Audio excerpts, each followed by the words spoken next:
History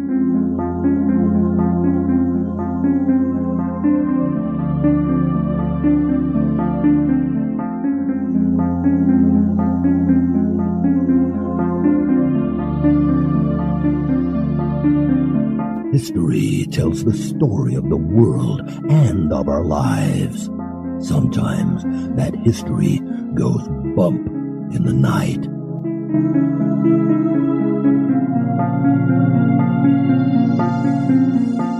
Broadcasting from the center of Oddity and the supernatural in Central Florida, it's the History Goes Bump podcast.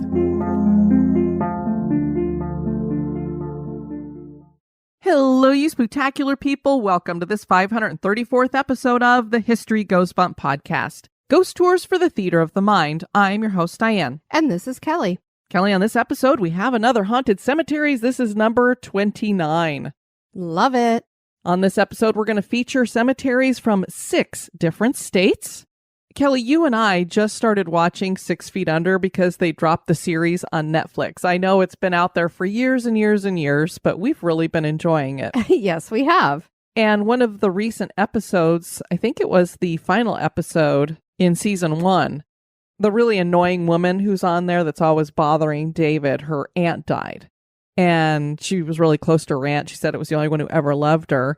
And she looks up at Nate, who is one of the funeral directors, and she says, "Why do we die?" And I really loved what Nate had to say back to her, because you could come up with some kind of theological thing about, well, we're fallen and everybody sins and so everybody's got to die. Sure. Or, well, it's just, one of those bad quirks about life. It's like taxes. You just got to do it or whatever. And he just basically said, because it gives the rest of your life meaning and purpose. You don't take every day for granted. You want to make it mean something because you only have so much. Yeah, absolutely. So I loved that. And of course, when we see cemeteries, we think the same thing. And I've always loved the statement that it's not about that birth date and that death date. It's that dash. The dash in between. Yeah, means something. So just love that. Before we get into sharing these haunted cemeteries, we want to welcome into the Spooktacular crew Valentina, Lisa, Connie, Michael, Mary, Suzanne, Dirk, Kara with a K, Susan, and Leah. Thank you so much for joining the Spooktacular crew. And now, this moment in Oddity.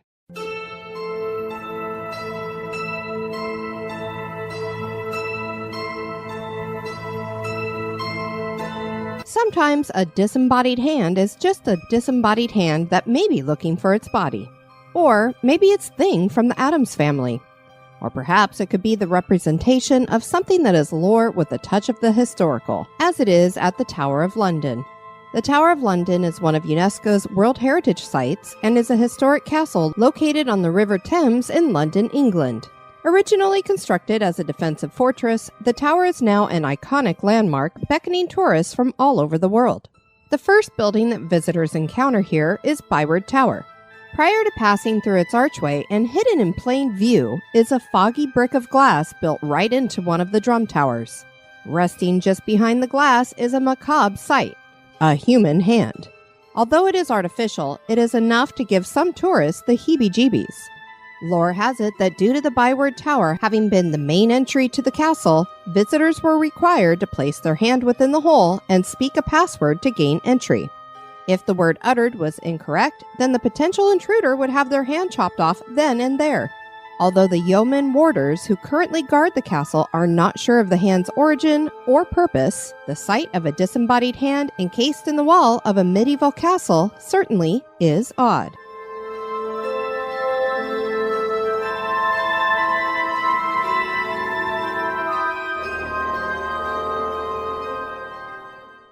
I knew nothing but shadows, and I thought them to be real. Oscar Wilde, The Picture of Dorian Gray.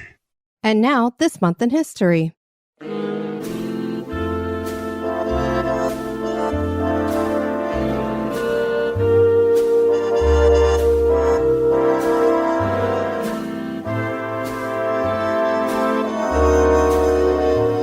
In the month of April, on the 25th in 1915, 70,000 soldiers from the Allies landed at Gallipoli, marking the first major military action fought by Australian and New Zealand forces during World War I. Great Britain had declared war on Germany after it invaded Belgium in 1914, bringing their Commonwealth realms into the war. The objective of this military action was to drive through Istanbul and take out Turkey. This would allow Russia to get its supply lines through to help them fight Germany. The Allies weren't successful, and a stalemate resulted that lasted 8 months before the Allies withdrew. There were heavy casualties on both sides. 20,000 of those 70,000 troops were from the Australia and New Zealand Army Corps, also known as ANZAC. April 25th formally became ANZAC Day in 1916 to commemorate victims of war and recognize the role of armed forces for the countries. This was officially declared by the acting Australian Prime Minister George Pearce and carries on a tradition of courage, endurance, and mateship.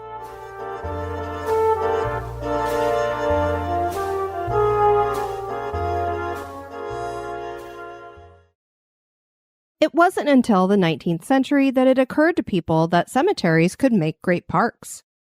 A movement carried over from France and swept the nation, and garden cemeteries were founded in every state. These became gathering places for family picnics and settings for long, peaceful walks enveloped in the shade of countless varieties of trees. Several of these cemeteries are not as peaceful as they could be, with spirits roaming about after dusk. In this episode, we share the history and hauntings of cemeteries in Kentucky, Missouri, Ohio, Mississippi, Indiana, and Colorado.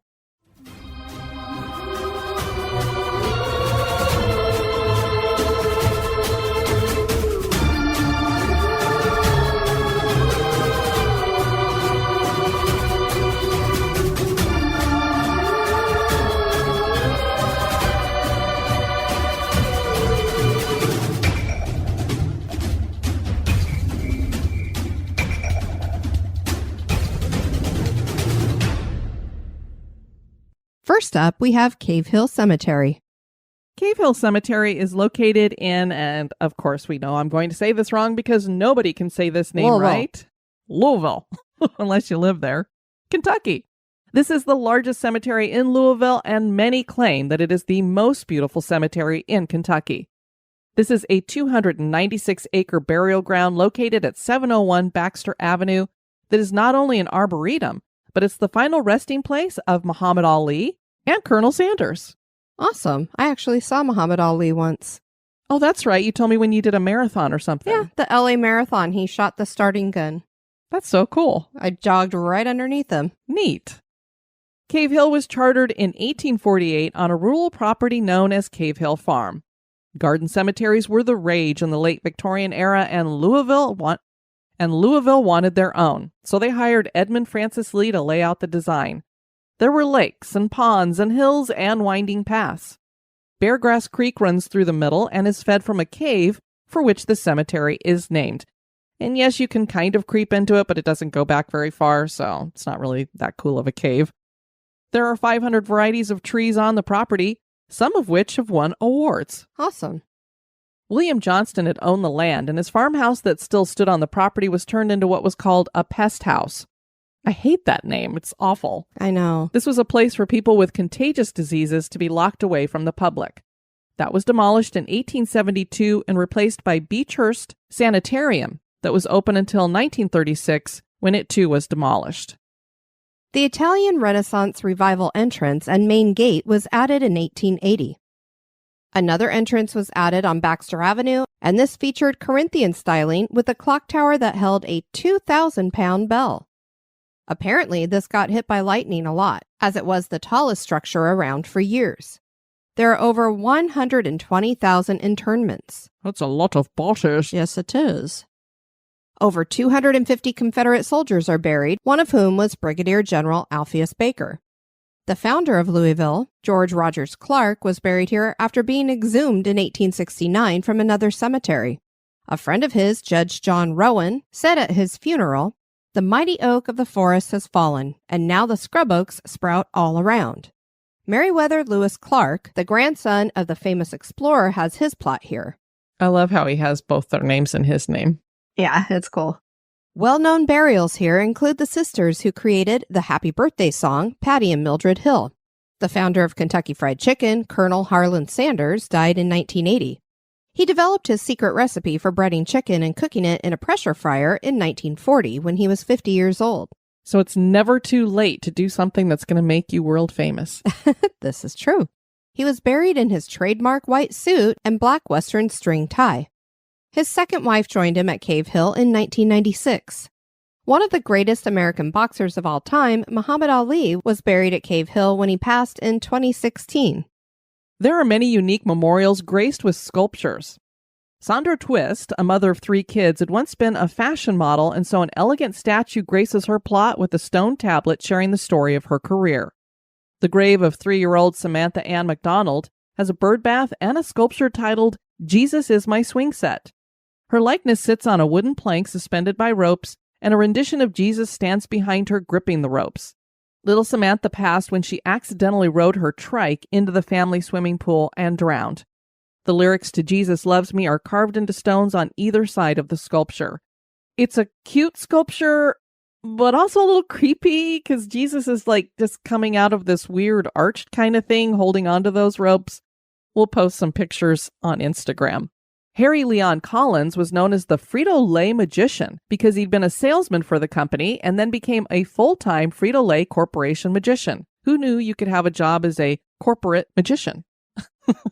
His plot features him in a tuxedo with his cape tossed over a box, more than likely filled with props. The sculpture creeps people out a bit because of the hollow eyes. It's not haunted, but other areas of the cemetery have strange things happening. Dusk seems to bring the haunts out at Cave Hill. People claim that green orbs have been seen floating in the cemetery at night. A female apparition has been seen. No one knows who she is, but she tends to the graves of children. Disembodied whispers are heard, especially near the graves of Civil War soldiers. Next, we have Maple Park Cemetery. Maple Park Cemetery is located at 300 West Grand Street in Springfield, Missouri. The burial ground was founded in 1876 after residents complained that the city cemetery, called Hazelwood, was too far outside of town to make it convenient to visit loved ones' final resting places. That cemetery was 4 miles from downtown Springfield at the time. 6 businessmen heard the complaints and they formed an association that founded a not-for-profit cemetery. The cemetery was filled with maple tree plantings, and that is where the name originates. The land where the cemetery sits was owned by the Campbell family, and they had a fruit farm there along with a house. The property was originally 200 acres, and L.A. Campbell sold 30 acres to an agricultural association. This was used as a fairgrounds for a while, and then it was sold to the Cemetery Association. The most distinctive item in the graveyard is the historic gazebo. No one is sure what it dates to, but it is thought that it was part of the fairgrounds. This features an onion dome cupola and designs near the roof featuring horseshoe shapes, a 4-leaf clover, and cross designs. Visitors to the cemetery have claimed to see shadow figures, particularly near a mausoleum. Sometimes these figures have more detail to them, but when approached, they disappear. A little girl ghost has been seen playing amongst the tombstones. This is an intelligent haunting as she is aware of people and her surroundings. The gazebo occasionally features music, and it's not because a band is playing there.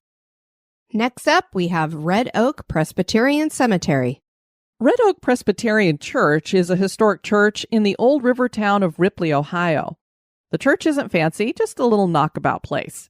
Doesn't really look like a church. Interestingly, it has 2 separate doors on the front, and no one knows why. Theories include a door for women and one for men, or possibly one for whites and one for blacks, being that this is an old church, so maybe there was some segregation going on in Ohio and that's what they were doing. One thing that gives away that this is a church is the cemetery behind it. The congregation was founded in 1798 and the building was constructed in 1817. The cemetery not only includes members from the church, but pioneers from the area. The most well-known person buried here is Rosa Washington Riles, who passed away in 1969. You may not recognize that name, but you probably recognize the name Aunt Jemima. She was a member of the church until she left town in her mid-30s to work as a cook for an executive from the Quaker Oats Company. The original Aunt Jemima had been Nancy Green, and when she passed in 1923, the company needed other women to take on the role. so Riles became Aunt Jemima in the 1950s. A pancake breakfast in honor of Riles is hosted every year by the church to raise funds to maintain the old cemetery. The church also paid for Riles' headstone. Can you imagine you can have pancakes in a cemetery? I think that's wonderful. And it benefits the cemetery. I just love it altogether. Make mine with chocolate chips. The cemetery here is supposedly crazy haunted. 2 log houses served as church buildings in the early years, but both burned down. The last one because it was hit by lightning. That lightning hit a tree in the cemetery too. That killed the tree, at least for a little while. A few years later, it started to regrow. And then it was hit by lightning a second time. That's not a lucky tree. No. Just before the church had it cut down, it showed signs of life again. The church started calling this the resurrection tree. A person wrote of the cemetery, "It is one of the most eerie cemeteries I have ever visited. My son was 3 at the time and had no idea where we were. He just liked the headstones. But then there was this one day. He kept talking to someone and he started dancing on a headstone buried in the ground. I told him to stop and that we did not step on them. He said, 'But she did it.' I asked, 'Who did what?' He answered, 'The mom.' WTF. I asked him to tell me what he was talking about. Who was he talking to? He said her name was Anna. Okay, I'll play along. Who is Anna and what is she telling you? He said, she said her mom did it and she's sad. Her mom did what? He said, she killed her. She killed all of them. What? He didn't even know what a cemetery was at that time. I started looking at the gravestone he was dancing on and it was a woman. There was also a 5-foot-tall monument with a lot of names and dates on it. One name was Anna. There were 5 or 6 other names and dates. They were all the children of that woman. All of them died before they were 5. They were born in the 1800s. Now, he couldn't read yet, nor did he know we were in a place where dead people were buried. Call it a coincidence, but I think that little girl told him that her mom killed her and all of her siblings. Creepy shizzle. I never took him back there with me again. Holy cow. Yeah. What an awful story to go with it. I know. You just love how 3-year-olds can be so nonchalant. I'm talking to a ghost. She's telling me that her mother killed her and everybody else. And yeah, no big deal. Next up is Chapel of the Cross in Madison, Mississippi. And this one was suggested by Chelsea Flowers. Chapel of the Cross Cemetery is located at 674 Mansdale Road in Madison, Mississippi. This is attached to the church for which it is named. The Johnstone family came from North Carolina to Mississippi in the 1820s and bought land. John T. Johnstone bought 524 acres where the chapel sits today. There was a log cabin already on the property, and he enlarged it for his family and named it Annandale. That had been the name of his ancestral home in Scotland. The family had moved into the cabin in 1841, and just 7 years later, John was dead at the age of 47. His wife Margaret buried him in the flower garden of the log cabin home. John had wanted to build a church here, and Margaret went forward with that plan. She hired architect Frank Wills, and he designed a Gothic Revival church with a lofty bell tower, tall narrow windows, and arched entrances. The church was built from bricks made by slave labor from river bottom clay. The interior featured hand-hewn wood and pews, and chancel furnishings were imported through a furniture dealer in New Orleans. The baptismal font was cut from 3 pieces of imported Italian stone, and the pipe organ was shipped from Philadelphia. The original bell was melted down by Confederate forces to make bullets during the Civil War. The church has undergone extensive renovations and is home to an Episcopalian congregation. Located behind the church is the cemetery. And now a little break for a word about one of our sponsors.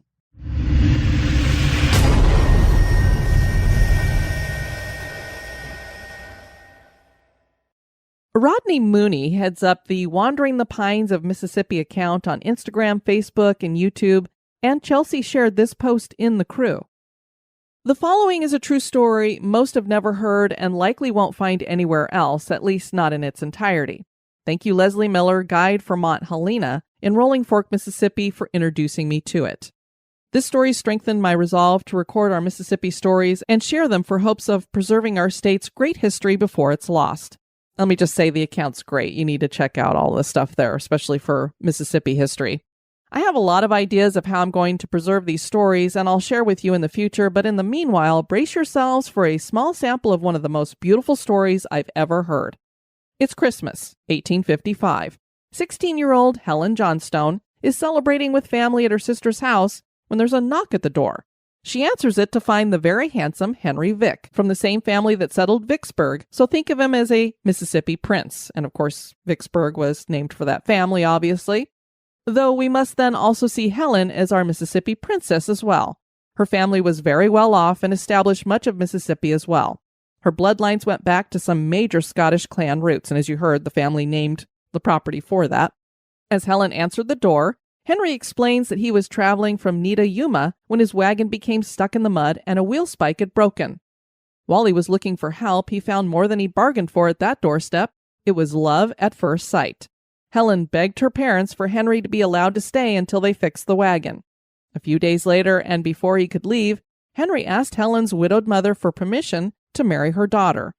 Helen's mother agreed, but only until she had time enough to build them a house, later to be named Annandale, once near present Madison, Mississippi, to later be known as the most beautiful gem in the South before it burned.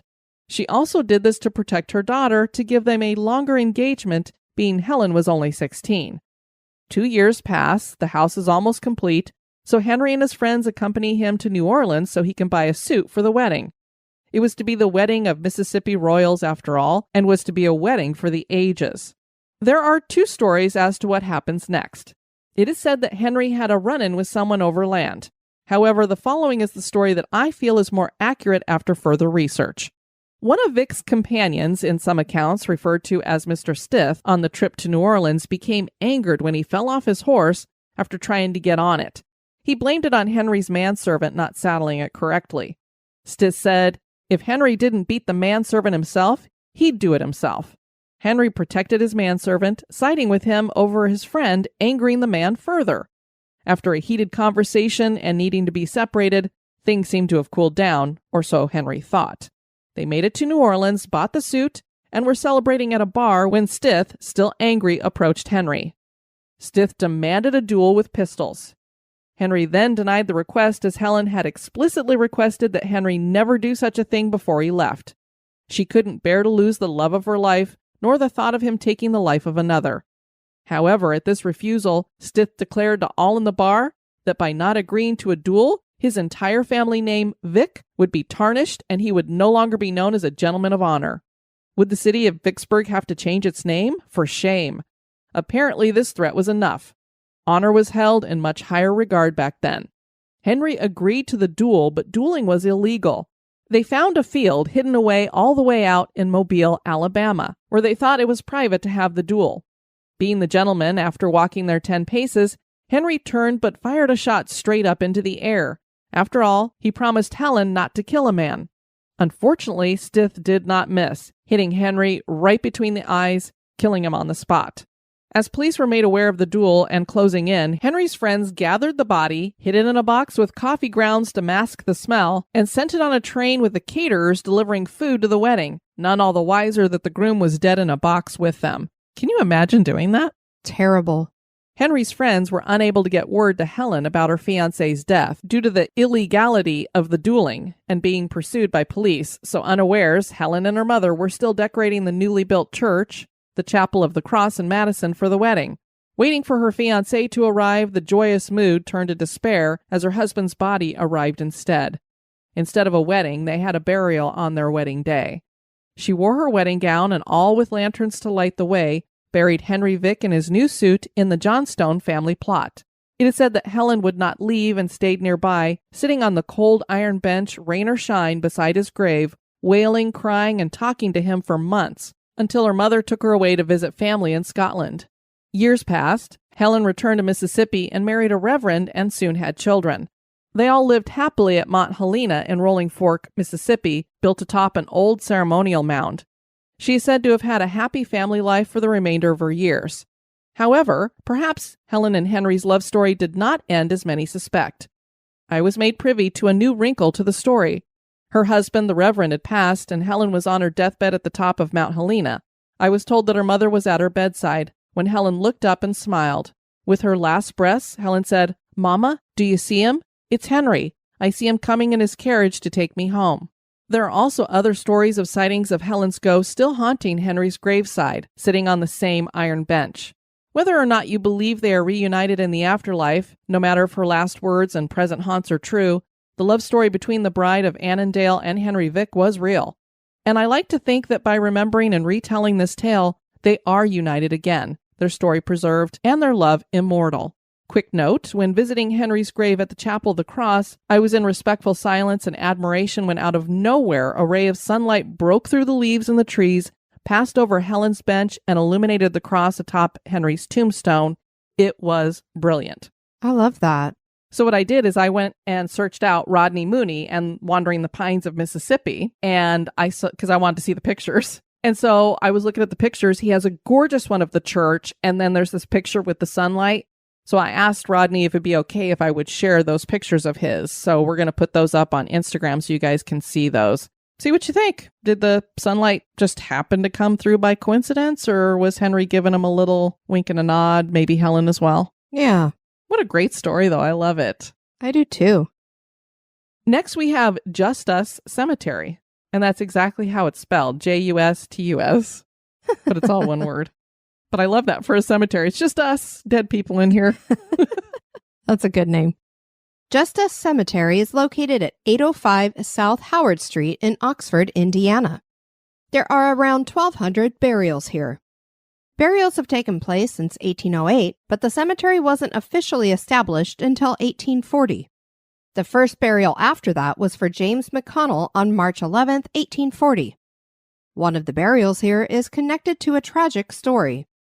Two 13-year-old boys named Marvin Mounts and Carol Albertson were buried here after they drowned trying to save the younger sister of Marvin, Colleen.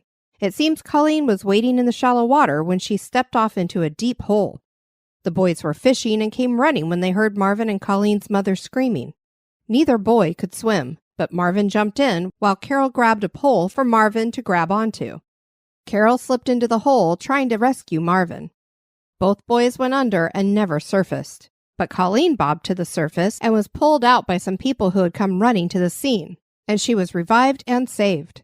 Marvin and Carol were recovered a little later, and their funeral was held at Carol's house. Carol was buried at Justus, and Marvin was buried at Boswell Cemetery in Boswell, Indiana. The ghost story here has nothing to do with the boys, however. This story begins with the water tower in Oxford. The night was cold and blustery, and the train was making its way along the Chicago and Eastern Illinois Railroad. It made its normal stop at the water tower to take on water. Crew members were trying to stay warm as they did their work when they suddenly heard a deep, echoing moan rising from the tower. But it wasn't just the crew that heard the noise. The passengers did as well. As the noise continued, a glowing white figure appeared and drifted towards the train. The crew members stood frozen to their spots, and none of the passengers dared to breathe. And then a passenger screamed, followed by another passenger screaming. This woke the crew out of their stupor, and they quickly packed in their stuff, but before they could leave, they watched as the spirit made its way to Justus Cemetery and disappeared into a grave. A few nights later, the train experienced another strange thing. It had stopped for water at the tower again. The crew finished up without any issues, but as the train tried to pull away, the wheels just spun around and the train went nowhere. The train seemed to be held back by something. The panicked crew felt the train break free and it lurched forward. They decided to not stop at the Oxford Water Tower ever again. Very interesting. Now, I did hear as a quote-unquote epilogue to this story that a detective came out and found that it was some teenage boys that had rigged up a sheet or something and wire, and it made that look like a ghost, and then they put soap on the tracks, and that caused the train to do what it did. Okay. Let me just say, I think, despite this being years ago, if you saw a sheet floating through the air, You would know you it's would a sheet kind of floating know. through the air. I mean, especially to scare these people like this. And while I imagine putting some soap on train tracks might cause a little bit of trouble, this is a huge train. Right. Soap is not, I'm sorry. I was like, okay, you can explain it however you want to, but soap does not keep a train from moving forward like that. Maybe it would like skid a little bit. Or I don't even think that would cause the problem because trains can like go over pennies and just flatten them. It doesn't like make them go off the tracks and stuff. So I don't know if that really was an explanation for it. I think there was something strange going on here. Next, we have Evergreen Cemetery in Colorado Springs. Evergreen Cemetery is located at 1005 South Hancock Avenue in Colorado Springs, Colorado. It was established in 1871 and covers 220 acres. This was 2 miles from the town and founded initially under the name Mountain Home Cemetery by Colorado Springs founder General William Jackson Palmer. The name was changed to Evergreen in 1877. This has been city-owned and operated since 1875 and was placed on the National Register of Historic Places in 1993. A small chapel in the cemetery was built in 1910, and the basement vault could hold up to 30 bodies during the winter when the ground was frozen. A special mechanism would lift the caskets up. Burials continue still, and there are over 100,000 currently. Notable burials include pioneers of Colorado Springs, including Palmer, mine owners, astronaut Dale Gardner, and Roy Rogers' comical sidekick, Pat Brady. Stephanie Westerfeld was an American figure skater who was flying to the World Championships in Prague in 1961 aboard Sabina Flight 548 when it crashed. Her sister Sharon was also on the plane, and both were killed. Stephanie was 17 and Sharon was 25, and they're buried next to each other in Evergreen. That mechanism is so cool that goes down into the vault. It's like there's a hole in the floor of the church, and it has railings around it. And you're like, why is there a hole in the floor? And then you look down, and it's just the shaft, and so it's kind of like a casket elevator. The chapel seems to be the scene of most of the haunting activity.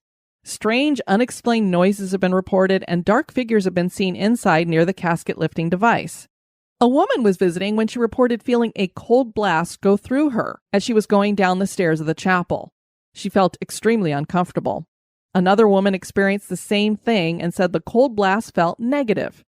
In April of 2011, Biography Channel's My Ghost Story ran an episode with a segment called Tale of a Crypt that featured Evergreen Cemetery. Will DeBoer worked as a cemetery manager for 19 years, and he hosted walking tours where he would take people inside the chapel. Michael Coletta was another tour guide. They both appeared on the show. Michael said he had a group out in the cemetery at night when they saw a figure fly through the cemetery. The figure was described as moving cat-like and was 5 feet in length. Maybe a mountain lion was out there? Yeah, that's where my head went. Michael has used a K2 meter in the crypt and gotten readings. The crypts each have 100-year-old wooden doors that are very heavy, and the insides have slate shelves. That's what they would put the bodies on top of, and they actually would put these big metal balls on top of their abdomens to kind of keep them from bloating. Still, yeah. Michael was videotaping down there when his skin started crawling, and he turned around and caught on tape one of the doors opening on its own. Wind couldn't move the door. Michael circled the door to show that there were no wires or anything. He backed away from the crypt and door, and the door started to close very slowly. I watched this on video, and of course this was back in 2011 before they did Paranormal Caught on videotape, so I don't know if they've also gotten this video over to that show, but I was like, whoa, no doubt about it. Something is opening that door. Very cool. And he was just as shocked and excited. So you could see him going, wait, what's happening here? And then you could see him going, wow, this just opened on it. I mean, it was like you and I reacted like, wow, this door just opened on its own. And then he was like trying to debunk it. So it was very cool. He called a local radio station and showed them the video and invited them to help him try to debunk it. They tried pushing on the doors to make them swing open, and they needed a lot of force to do that. So there's definitely something going on here. Will DeBoer was a skeptic, and when he watched the video, he says to this day, he would still try to see if he could somehow make that door do it, because he just was like, I don't believe this or whatever, that really happened. But he's like, I can't explain it. Kelly, we always have synchronicity come up with this podcast. Yep. This one is crazy. So I'm watching the My Ghost Story episode, and so it goes into the second segment, and I thought, I'll go ahead and watch it, why not? About a haunted house that's in Fort Scott, Kansas. This is a crazy haunting where a man hacked up his wife in the basement and another man shot himself with a shotgun on the porch. Yeesh. Couple that lived there did not know that until they started having all this strange stuff going on. They shared their experiences where they saw an apparition. They heard disembodied voices talking to their young daughters at night when they slept. And they had investigators come in and they caught activity in the basement, which included a shadow figure on video that gave me chills. Oh, wow. Again, I'm watching something going, I don't know what created that, but it was one of those, it wasn't a really thick shadow figure, but there was enough fluctuation in the camera. And you could see that the camera was trying to focus on whatever was going through. So it gave me chills. This segment ends with the wife, because at the end it would like do a follow-up of what happened afterward. It ended with the wife and their 3 children moving out and leaving the husband to deal with the stuff. Well, this is not good enough for me. This is like back in 2011. I wanted to know more. So I'm like sitting there going, oh my gosh. So she just picks up the kids and leaves the guy to have to hang out in this haunted place. Did they like try to sell the house? Are they still together? Did she leave him? I Googled the husband's name, and one of the first things that came up was this thing from 2020, and the couple must still be together as their names appeared together in an obituary for the husband's father. So it was his father's obituary, and I'm like, okay, well, where is he in there? And then I saw that it was his name and her still together. And then I see that there was this second link that was underneath that one that came up on Google. So I went ahead and just clicked on that one. And this was on Facebook for a man who had the same name as the husband, was not the husband, much younger guy. And it said that he lives at Fort Riley, Kansas. What episode did we drop last week, Kelly? Fort Riley. So I was like, okay, what's the message I'm supposed to get? This is what happens to me all the time. I'm just like, I wander about and look at different things. And then I click on this guy's name and I'm like, well, that can't be him. He's a young guy. And then it was like, lives at Fort Riley, Kansas. And I went, are you kidding me? Too funny. Yeah. Grace Robertson wrote on Quora 5 years ago, we were driving back and we would pass this little old Catholic cemetery. It was very neat looking, meaning that people would come out and take care of the graves. This was in Poteet. It is dry and dusty. Red sand, just dusty. When we would drive by this cemetery, there would be little lights on the graves, on top of the headstones, just everywhere. All different color lights. These lights were not lightning bugs. There were pink, red, yellow, green, blue little lights. Makes me think like fairies or something. Yeah. There was no marsh or water. The sunlight was not dancing off the headstones and grounds. Some of these headstones were old wooden crosses and dull white ones. This one was closer to us. If we were to take the long way to the cemetery, it would be a half mile. There was a lot of strange goings on there.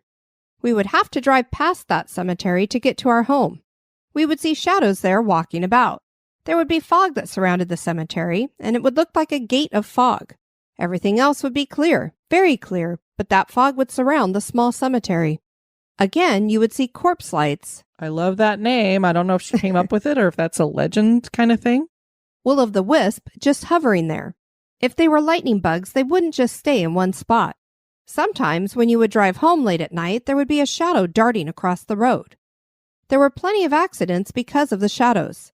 So that was one graveyard near them, very well taken care of. There was this other graveyard that was overrun with weeds. There was trash and couples would go there to have their alone time. This little cemetery was being so disrespected that we decided to adopt a piece of the graveyard and maybe inspire someone to take care of it. There was a lot of graves that were very old. My daughter and I picked a grave and we started pulling weeds and trying to clear a spot to put a vase of flowers that we got at our local H-E-B. We were talking, bonding, and just having a pleasant time. All of a sudden, we heard footsteps. We didn't pay it any mind. We weren't doing anything wrong. When all of a sudden, we noticed that we couldn't hear anything. No cars whizzing by, no birds or insects, nothing. It was as if we were in a dome. The air pressure got heavy, but we could still hear those footsteps. I felt something between my daughter and me. It was cold. My daughter was about to say something, but I shushed her. I handed her my car keys, and she knew what she was supposed to do. When she got in, I turned to where I felt the cold spot and said that I understand that you wanted to see what we were doing. We meant no disrespect. We're leaving now, and you are to stay here and not follow us nor bother us. I then slowly and deliberately began walking to my car. I took a bottle of cold water and put some on the back of my neck and then tossed some water behind my shoulders, and my daughter did the same. I don't know if that's a way to keep something from following you. I guess. I don't know. I've not heard that before. But yeah, so it was probably just somebody coming over. Maybe it was their grave you were tending to, and they were like, what are you doing with my grave there? And so I'm sorry that they got scared and took off. Yeah. Hopefully they went back and took some more care of that cemetery. Cemeteries are so beautiful and peaceful. Many of these provide a wonderful place to enjoy a picnic with family, even the deceased members. Some of these cemeteries have weird things occurring. Are these cemeteries haunted? That is for you to decide. Cool places to check out. Let us know if you hear about any hauntings in any of your local cemeteries. We'd love to have you check out our website at historygoesbump.com. And if you'd like to send us some feedback, you can do that at historygoesbump@gmail.com. Want to thank you guys for tuning in to this episode. I've been your host, Diane. And this has been Kelly. You take care now. Bye-bye. This episode is brought to you by our executive producers. You can find History Goes Bump on Spotify, iHeartRadio, Apple Podcasts, Pandora, Google Play, and anywhere you can listen to podcasts.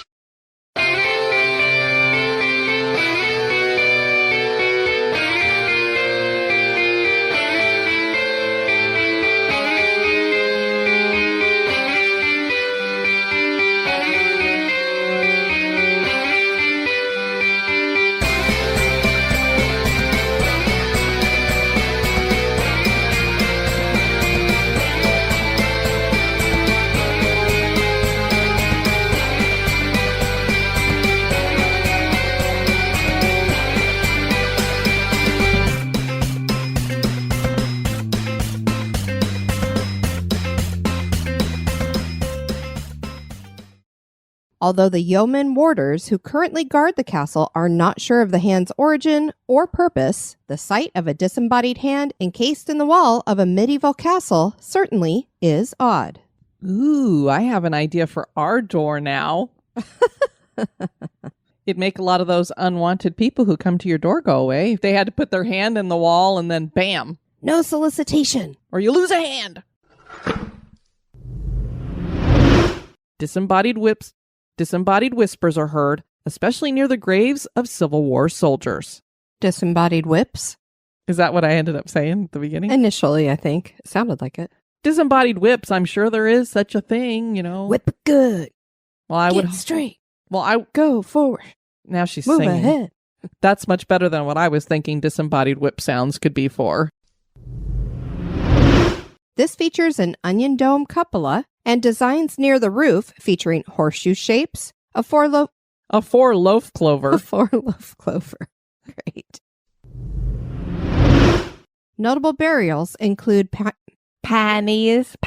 Are they just some pannies? slap me upside the head and call me mama. A woman was visiting when she reported feeling a cold blast grow through her. Grow It just through grew her. right through her. Woohoo! That'd be awful. Have a cold blast grow through you. Although You're think, cold all the time, though. well, you know, ladies, those of you who are going through menopause, don't you get really cold right before you have a unbearable hot flash? Yes. So it's like you're freezing, and then it's like, oh, thank God. Although I know most women aren't like, oh, thank God. I don't mind hot flashes. You're just weird. I am weird.